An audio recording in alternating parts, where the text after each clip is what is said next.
Hello student, स्वागत है आपका हमारे यूट्यूब चैनल अभी रॉय पीसीएम क्लास में। स्टूडेंट, आज के नई वीडियो के साथ आज जो हम पढ़ने वाले हैं क्लास 12 की फिजिक्स। और क्लास 12 की फिजिक्स फर्स्ट चल रही है हमारी, और फर्स्ट बुक का चौथा अध्याय चल रहा है। हमने 3 अध्याय कर लिए हैं, ये चौथा अध्याय चल रहा है जिसका अंत होने वाला है, यानी कि समाप्त होने भी वाला है। यानी कि इसके कुछ टॉपिक और रह गए हैं, उनको भी हम कर लेंगे और चैप्टर हमारा क्या हो जाएगा, फिनिश हो जाएगा। ठीक है नहीं, ये चैप्टर नंबर जो चौथा है, चैप्टर का नाम है गतिमान आवेश तथा चुंबकत्व। इसमें हम पढ़ रहे थे एम्पियर के परपति नियम के अनुप्रयोग, जिसमें से हमने 2 अनुप्रयोग हमने कर लिए हैं। आज का जो अनुप्रयोग है वो तीसरा अनुप्रयोग है, वो सबसे ज्यादा इंपोर्टेंट है क्योंकि ये बोर्ड एग्जाम में 5 अंक का देखने के लिए मिलता है। आज का अनुप्रयोग का नाम है धारावाही प्रणालिका के अंदर चुंबकीय क्षेत्र। यानी कि धारावाही प्रणालिका जो होती है उसके अंदर कितना चुंबकीय क्षेत्र होता है, उसका व्यंजक क्या होता है, सूत्र क्या होता है, उसको यहाँ पर हम करने वाले हैं। बहुत ही आसान तरीका से आपको समझ में आएगा, कहीं पर भी आपको दिक्कत नहीं आएगी। यदि आपने हमारे पिछले वीडियो देखे होंगे तो ठीक है नहीं, यदि आपने पिछले वीडियो नहीं देखे फिर भी मैं गारंटी के साथ कहता हूं कि आपको कहीं पर भी समझने में दिक्कत नहीं आएगी। केवल ध्यान आपका क्या होना चाहिए, यहाँ पर मैं पढ़ा रहा हूं वहां पर आपका ध्यान होना चाहिए। अन्यथा आपका ध्यान भटकने से क्या होगा कि आपका जो टॉपिक है वो भी क्या हो जाएगा, भटक जाएगा। ठीक है नहीं, इसलिए आपको क्या करना है, टॉपिक की तरफ ध्यान देना है। जो मैं पढ़ा रहा हूं उसको नोट कर चलना है, और जो जब मैं पढ़ा रहा हूं उस वक्त नोट नहीं करना है। ठीक है, क्योंकि ये टॉपिक जो है आपका समझना बहुत ही जरूरी है इस टॉपिक को। अन्यथा ये टॉपिक यदि आपने नहीं पढ़ा और बोर्ड एग्जाम में आ गया तो आपको 5 अंक का क्या हो जाएगा, लॉस हो जाएगा। ठीक है नहीं, इसलिए वीडियो को एक म्यान से देखिए, वीडियो को पूरा देखिए, वीडियो को फुल वॉच कीजिए, तभी आपको क्या होगा, टॉपिक समझ में आएगा। ठीक है, तो स्टूडेंट आज का जो लेक्चर है वो खास है, 5 अंक का ये प्रश्न आपको मैं पढ़ाने वाला हूँ। ठीक है, कहीं पर भी आपको दिक्कत नहीं आएगी, जब मैं पढ़ाऊंगा तो बहुत ही आसान तरीका से आपको क्लियर हो जाएगा। तो स्टूडेंट वीडियो के एंड तक बने रहें। और स्टूडेंट यदि आप हमारे चैनल पर नए हैं तो चैनल को सब्सक्राइब भी कर लें, बेल आइकन को प्रेस ऑल पे क्लिक कर दें ताकि आने वाले वीडियो की नोटिफिकेशन आपको मिलती रहे। ठीक है स्टूडेंट, तो चलिए स्टूडेंट वीडियो को स्टार्ट करते हैं और अपने टॉपिक को हम पढ़ते हैं यहाँ पर। ठीक है, तो चलते हैं वीडियो को स्टार्ट करते हैं। तो चलिए स्टूडेंट बात करते हैं धारावाही प्रणालिका के कारण उत्पन्न चुंबकीय क्षेत्र। ये जो लेक्चर स्टूडेंट वीडियो का वो कितना केमा लेक्चर है, 83वां लेक्चर है, चैप्टर 4 का है। ठीक है नहीं, इतना तो आपको पता ही होगा, ये चैप्टर 4 में ही पूछा जाता है, चैप्टर 4 का है। ठीक है स्टूडेंट, तो क्या है, धारावाही प्रणालिका के कारण उत्पन्न चुंबकीय क्षेत्र। अच्छा, आपको पता होना चाहिए प्रणालिका क्या होती है। सबसे पहले आपको यही तो पता होना चाहिए कि प्रणालिका है क्या। प्रणालिका क्या होती है, प्रणालिका को सोलेनॉइड कहा जाता है। इसमें क्या कहते हैं, सोलेनॉइड कहा जाता है। ठीक है स्टूडेंट, प्रणालिका को सोलेनॉइड कहते हैं। यानी कि प्रणालिका है क्या चीज, समझिए। अगर आपको मैं कहूं, समझिए किस प्रकार से, ये आपका क्या है, एक मान लीजिए बेलनाकार भाग है, इस पर कोई तार को लपेट दिया जाए, क्या लपेट दिया जाए, कोई वायर को लपेट दिया जाए। चलिए मैं आपको समझाता हूं, समझिए स्टूडेंट। यहाँ पर जैसे आप समझ सकते हैं कि ये आपका एक वायर है, इस वायर में अगर मैं इस वायर पर इसको लपेट दूं, इस पर लपेट दूं, ठीक है नहीं, ये इस तार पर इसको इससे जो आपको दिखाई दे रहा है, ये मार्का पे मैं लपेट रहा हूँ, ये प्लास्टिक का मार्का, इस प्रकार से मैं इनको लपेट दूंगा तो इस प्रकार से इन तारों को लपेट करके जो बनता है उसे ही हम कहते हैं परिनालिका। क्या बोलते हैं, परिनालिका। ये यहाँ पे आपको दिखाई दे रहा है ना, ये आपका एक कोई क्या है, अचालक पदार्थ है। इस अचालक बेलनाकार भाग पर हमने तार को लपेटा है, ठीक है नहीं, और तार को लपेट करके जो बनाया जाता है उसे कहते हैं परिनालिका। क्या कहते हैं, परिनालिका कहते हैं। यहाँ से इसको धारा दिया जाता है। ठीक है स्टूडेंट, तो सोलेनोइड क्या है कि एक अचालक बेलनाकार भाग पर तांबे के या कॉपर कह सकते हैं, कॉपर तांबे की बात है, कॉपर के या तांबे के तार को पास पास लपेट करके बनाई गई युक्ति को हम क्या कहते हैं, एक परिनालिका कहते हैं। ठीक है स्टूडेंट, तो इसी प्रकार से होती है, तो ये आपकी क्या होती है, परिनालिका होती है। क्लियर स्टूडेंट, ठीक है स्टूडेंट। तो परिनालिका क्या है, आप लिखना चाहें तो लिखेंगे इसकी परिभाषा। परिभाषा में क्या लिखेंगे, परिनालिका की में लिखेंगे किसी अचालक बेलनाकार भाग पर, किसी अचालक बेलनाकार भाग पर कॉपर के तार को पास पास लपेट कर बनाई गई आकृति प्रणालिका कहलाती है। क्या कहलाती है, प्रणालिका कहलाती है। क्लियर, इतना आपको लिख लेना है, प्रणालिका की ये परिभाषा होती है। ठीक, अब इसके अंदर हम क्या करना है, देखिए इसमें से धारा प्रवाहित हो रही है, बैटरी से जोड़ देते हैं। तो जब बैटरी से जोड़ते हैं इसमें धारा प्रवाहित होगी ना, यहाँ से धारा अंदर की तरफ जा रही है और यहाँ से बाहर की तरफ आ रही है, ठीक है ना। इस प्रकार से अंदर जा रही है फिर बाहर आ रही है, इस प्रकार से अंदर बाहर, इस प्रकार से धारा का प्रवाह इसके अंदर हो रहा है, ठीक है। तो अब देखिए हमें करना है इस प्रणालिका के अंदर हमें चुंबकीय क्षेत्र ज्ञात करना है। तो मैं इसका एक डायग्राम दूसरा और बनाते हैं यहाँ पर। तो समझिए यहाँ पर हम दूसरा डायग्राम बनाएंगे, इसका दूसरा डायग्राम यहाँ पर हम इसको बनाते हैं। समझिए दूसरे डायग्राम में आप यहाँ पर देखेंगे, मैं इसी को एक बड़ा करके बनाता हूं। तो यहाँ पर किस प्रकार से बनेगा समझिए।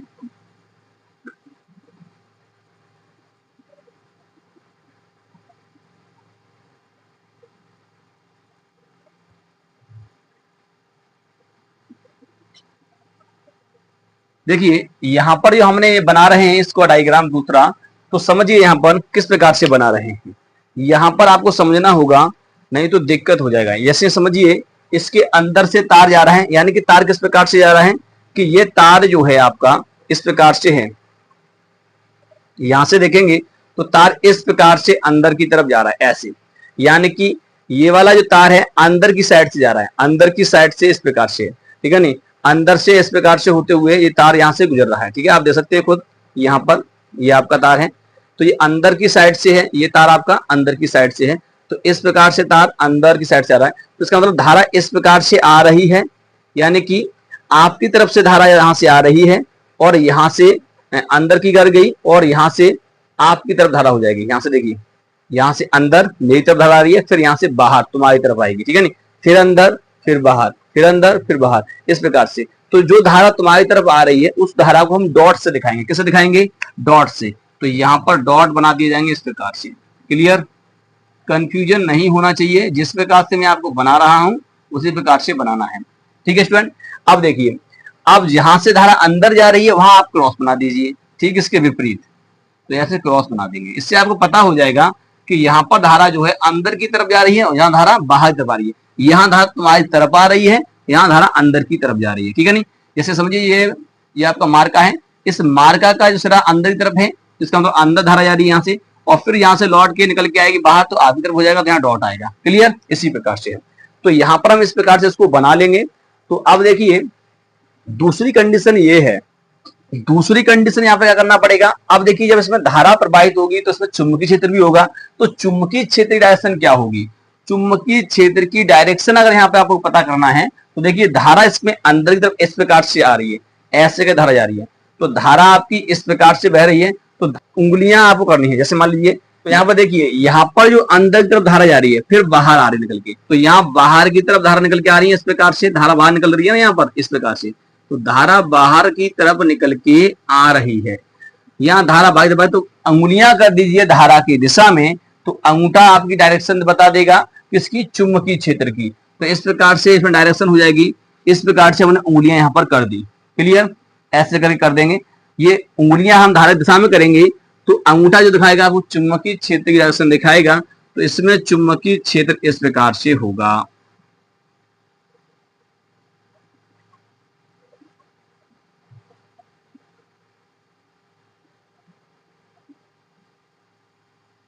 चुंबकीय क्षेत्र की डायरेक्शन कुछ इस प्रकार से आपकी होगी, यानी कि बी वेक्टर की डायरेक्शन इस प्रकार से हो जाएगी। क्लियर?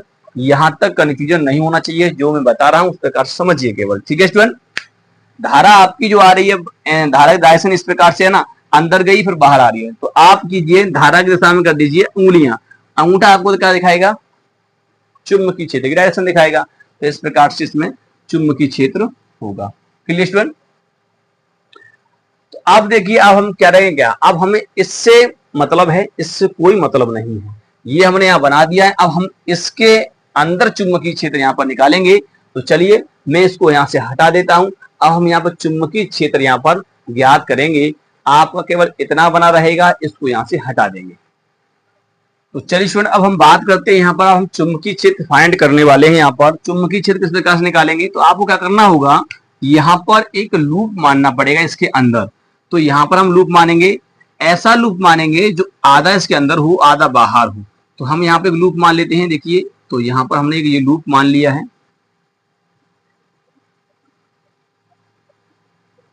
ये हमने यहाँ पे एक लूप माना है इस लूप को हम नाम दे देते हैं।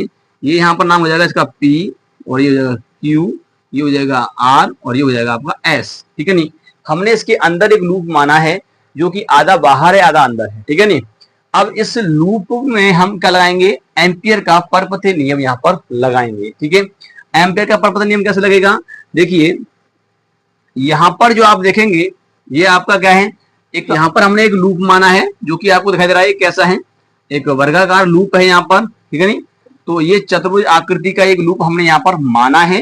ठीक है, अब इस लूप में एम्पियर का नियम हम यहाँ पर लगाएंगे। तो एम्पियर का नियम लगाने के लिए आपको अल्पांश की आवश्यकता पड़ेगी। तो आपको करना क्या होगा, इस लूप पूरे लूप की अगर हम बात करें, इस पूरे लूप की अगर बात करेंगे तो पूरे लूप में हम छोटा सा यहाँ पे एक अल्पांश मान लेंगे, यहाँ पर ये इस डायरेक्शन में। तो ये अल्पांश हम यहाँ पर मानेंगे कौन सा, DL अल्पांश मानेंगे यहाँ पर हम। ऐसे एक अल्पांश हम यहाँ पर मानेंगे, इस पर DL अल्पांश। ऐसे यहाँ पर हम अल्पांश मानेंगे DL अल्पांश। ऐसे इसकी डायरेक्शन ऐसे हो जाएगी तो यहाँ पर DL अल्पांश। ऐसे करके इस पर अल्पांश हम मान लेंगे यहाँ पर। ठीक है, अब हम यहाँ पर क्या लगाएंगे, एम्पियर का परपथ नियम लगाएंगे। ठीक है, तो अब यहाँ पर एम्पियर के परपथ नियम से हम करेंगे, एम्पियर के परपथीय नियम से एम्पियर का परपथीय नियम एक बंद लूप पर लगता है। तो यहां हमने एक बंद लूप माना है PQRS। तो यहां पर आप लगाइए, तो समाकलन करेंगे हम बंद लूप का, किसका करेंगे, PQRS यहां पर इस प्रकार से। तो बंद लूप के चुंबकीय क्षेत्र का, चुंबकीय क्षेत्र B vector dot DL vector का रेखा समाकलन म्यू नॉट सिग्मा I के बराबर होता है। यही तो होता है। अब देखिए यहाँ पर देखिए इस भाग के लिए, यानी कि PQ जो साइड आपको दिखाई दे रही है इस लूप की, इसके लिए अलग निकलेगा, इसके लिए अलग, इसके लिए अलग, इसके लिए अलग। यानी कि इस चुंबकीय क्षेत्र, यानी ये जो एम्पियर का आपको लगा है PQRS, इसको हम कितने भागों में तोड़ सकते हैं, 1 2 3 4, 4 भागों में तोड़ देंगे इसको हम। ठीक है नहीं, क्योंकि यहाँ पर आपको दिखाई दे रहा है PQRS एक लूप है। इस लूप का जो चुंबकीय क्षेत्र होगा इसको हम क्या कर देते हैं, 4 भाग में तोड़ेंगे, इसके लिए अलग, इसके लिए अलग, इसके लिए अलग, इसके लिए अलग। ठीक है, अब क्या करना है स्टूडेंट, ये आपका हो गया एक बंद लूप के लिए चुंबकीय क्षेत्र हम यहाँ पर निकालेंगे। तो PQRS हम यहाँ पे मानेंगे पूरा बंद लूप। ठीक है, अगर हम इस छोटे से अल्पांश की बात करें, यहाँ पर ये अल्पांश मान लिया, यहाँ पर ये अल्पांश आपका यहाँ पर जो है इस अल्पांश के लिए, ऐसे यहाँ पर ये अल्पांश है आपका, ऐसे यहाँ पर ये अल्पांश है आपका, यहाँ पर ऐसे ये यहाँ पर आपका अल्पांश है। तो इन अल्पांश के लिए हम अलग अलग इस को तोड़ सकते हैं। ठीक है नहीं, अलग अलग के लिए यहाँ पर ये एम्पियर का परपथ नियम लगा सकते हैं, इसके लिए अलग, इसके लिए अलग, इसके लिए अलग, इसके लिए अलग। तो लगाइए, इसको हम 4 भागों में तोड़ देंगे। तो देखिए किस प्रकार से, एक तोड़ेंगे हम P और Q के लिए, कहां के लिए, P और Q। तो P और Q, तो B vector dot DL vector. ठीक है नहीं, बंद लूप की हम बात करें, प्लस अब कहां से करना है, देखिए P से Q कर दिया, Q से R करेंगे। अब Q से R तोड़ेंगे, तो B vector dot DL vector plus integration, अब हमने कहां से कर दिया, Q से R, R से S करेंगे। अब कहां से करेंगे, R से S करेंगे। तो यानी कि B vector dot DL vector plus, अब देखिए कहां से क्या करेंगे, S से P करेंगे। अब क्योंकि P से Q किया, Q से R किया, R से S, S से अब P करेंगे। तो अब यहां पर हो जाएगा इंटीग्रेशन, कहां से, S से P, बंद लूप कर रहे हैं तो B vector dot DL vector, और बराबर क्या है आपका, mu naught sigma I। Clear student, यहां तक हमने यहां पर तोड़ लिया है। यानी कि एक बंद लूप हमने यहां पर माना था, इस बंद लूप का जो इस चुंबकीय क्षेत्र रेखा समाकलन जो है हमने 4 भागों में तोड़ दिया है। आप देख सकते हैं ये अलग है, ये अलग, ये अलग, ये अलग, क्योंकि इस वाले भाग के लिए अलग, इसके लिए अलग, इसके लिए अलग, इसके लिए अलग। तो ये बंद लूप का 4 हिस्सा हमने यहाँ पर तोड़ दिए हैं इस प्रकार से। अब हम इसके लिए चुंबकीय क्षेत्र यहाँ फाइंड करेंगे। तो अब देखिए, अब यहाँ पे आपको देखना क्या है, P और Q की तरफ जा रहे हैं, P से Q तक की तरफ आप यहाँ पर जा रहे हो। ठीक है, क्लियर स्टूडेंट, यहाँ तक क्लियर आपको। चलिए अब देखिए यहाँ पर आपको क्या करना होगा, अब यहाँ आगे करते हैं थोड़ा सा।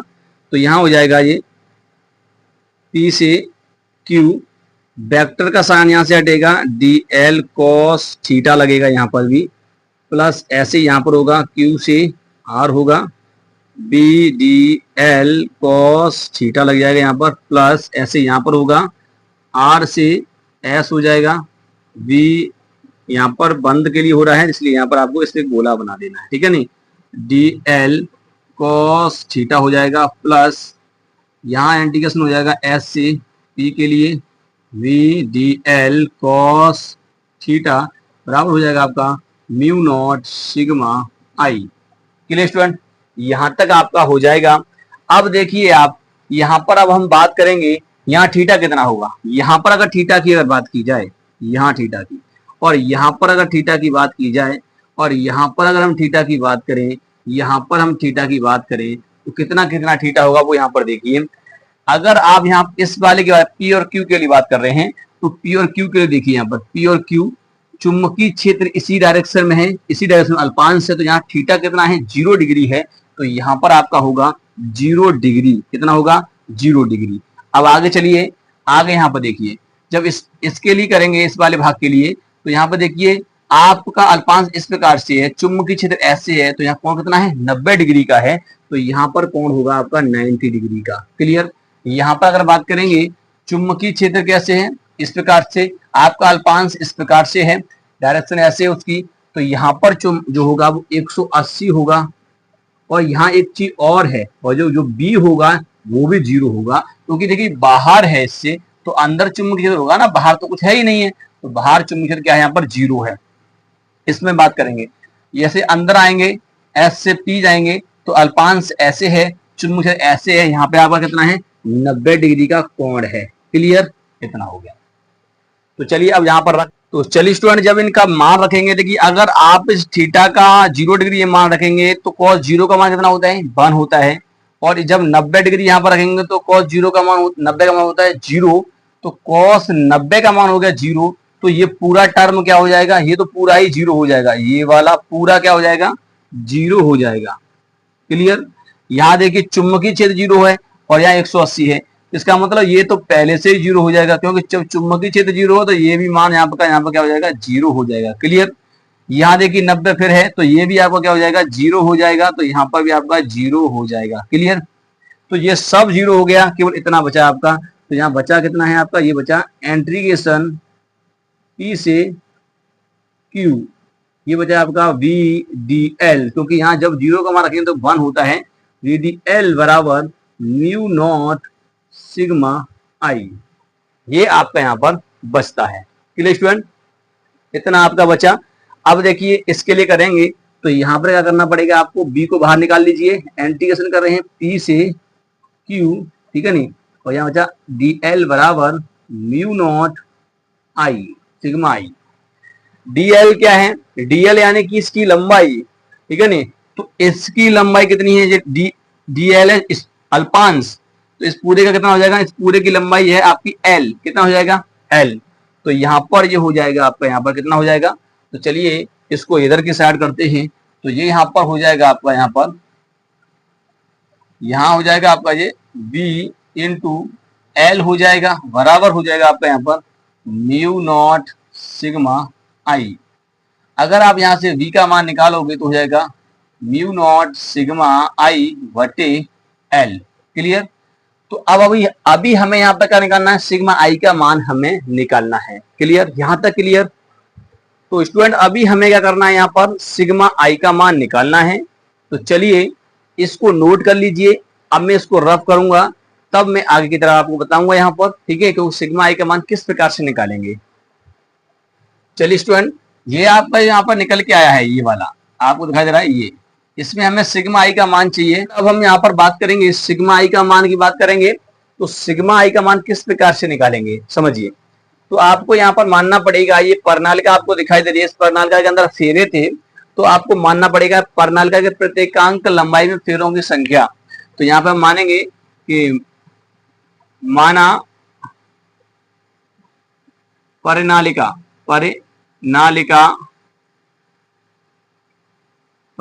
की प्रत्येकांक लंबाई एकांक लंबाई में फेरों की संख्या, फेरों की संख्या कितनी है भैया? Small N. कितनी है? स्मॉल एन है। मतलब ये है कि जो आपकी प्रणालिका थी पूरी, उसमें फेरे थे तार के, तो हम मान लेते एकांक लंबाई फेरों की कितनी है? Small N. कितनी है? Small N. तो स्मॉल एन है। तब अब हमने यहां पर ये लूप लिया है एल लंबाई का, है ना? कितना है? एल लंबाई का लूप, क्योंकि यहां से यहां तक की इसकी दूरी कितनी है? ये यहां से यहां तक एल लंबाई है। कितनी है? एल लंबाई। तो एल लंबाई का चुंबकीय, हम यहां बात करेंगे एल लंबाई में फेरों की संख्या। तब प्रणालिका प्रणालिका के एल लंबाई में फेरों की संख्या, फेरों की संख्या कितनी हो जाएगी? एकांक में एन फेरे हैं तो एल लंबाई में तो एन एल हो जाएगी। कितनी हो जाएगी? एन एल हो जाएगी। अब इसमें धारा कितनी होगी? अब हम धारा की बात करेंगे। अब धारा जो आपकी एल लंबाई आपको दिखाई दे रही है, इसमें कितने फेरे हैं? एन एल फेरे हैं। अब एल लंबाई में प्रवाहित धारा, परिनालिका प्रणालिका के एल लंबाई में प्रवाहित धारा,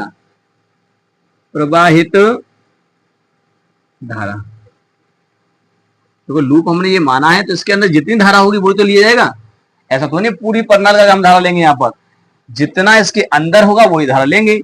तो एल लंबाई का हमने लूप माना है, ये भी एल, ये भी एल, ये भी एल, तो इसके अंदर एल लंबाई में कितने फेरे हैं स्टूडेंट? तो यानी कि हम यहाँ पर क्या लेंगे कि प्रणालिका की एल लंबाई में प्रवाहित धारा निकालेंगे। तो इसके लूप के अंदर कितनी धारा है वो निकालेंगे हम। पूरी प्रणालिका से मतलब नहीं है, जितना लूप माना है उसके अंदर कितनी धारा प्रवाहित हो रही है, कितने फेरे हैं, उन फेरों से कितनी धारा है। तो देखिए प्रणालिका की एल लंबाई फेरों संख्या एन एल है, क्योंकि प्रत्येकांक लंबाई फेरों संख्या एन है।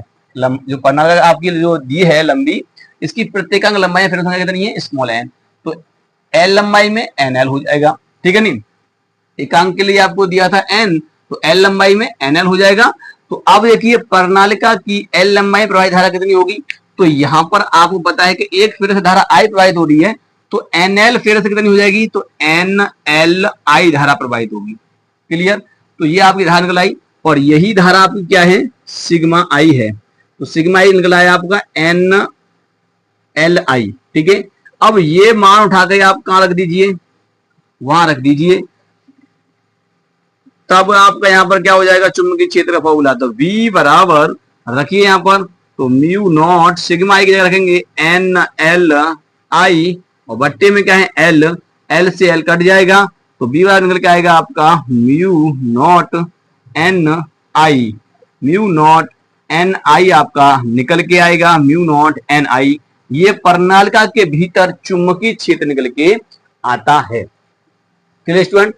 प्रणालिका के भीतर चुंबकीय क्षेत्र आपका निकल के आता है, यानी इतना होगा, आपको समझ में आ जाना चाहिए। क्लियर? तो ये आपका होता है डेरिवेशन यहां पर। ठीक है स्टूडेंट? तो ये आपका डेरिवेशन होता है। ठीक है स्टूडेंट? तो ये आपका निकल के आता है। आप समझिए यहां पर ये क्या दिया है? एन क्या दिया है? प्रत्येकांक लंबाई में फेरों की संख्या। प्रत्येकांक लंबाई में फेरों की संख्या है आपकी ये एन। आई क्या है? धारा है। और म्यू नॉट जो है वो क्या है? निर्वात की चुंबकीयशीलता है। क्लियर? अब देखिए इसका थोड़ा सा फॉर्मूला को हम चेंज कर देते हैं। यदि अगर आपका यदि परिनालिका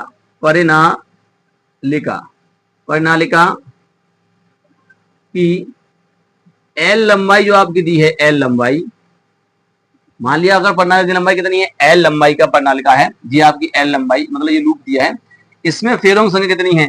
प्रणालिका की एल लंबाई में फेरों की संख्या कितनी है, कुल जो संख्या है वो n है, कैपिटल N। तब एकांक के लिए कितनी हो जाएगी, तब एकांक